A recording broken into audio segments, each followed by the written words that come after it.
ભરૂચની દૂધધારા ડેરીની ચૂંટણીમાં ભાજપના જ બે દિગ્ગજ નેતાઓ વચ્ચે ખરાખરીનો જંગ જામ્યો છે, જેમાં આખરે ઘનશ્યામ પટેલની પેનલનો વિજય થયો। ડેરીની કુલ 15 બેઠકના પરિણામ જાહેર થયા, જેમાં ઘનશ્યામ પટેલની પેનલને 10 બેઠક મળી, જ્યારે તેમના પ્રતિસ્પર્ધી અરુણસિંહ રાણાની પેનલને માત્ર 2 બેઠકથી સંતોષ માનવો પડ્યો। આ ઉપરાંત 3 બેઠક પર અપક્ષ ઉમેદવારો વિજયી થયા।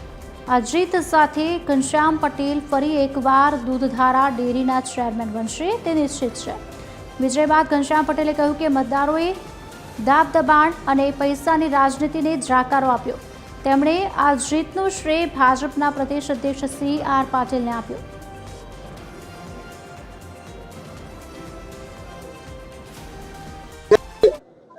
जो मैंडेट ની ભૂમિકા ખરેખર રહી છે એમ કહું તો પણ ખોટું નથી, પણ આટલા વર્ષોનો વહીવટ અને મતદારો સાથેનો સીધો સંપર્ક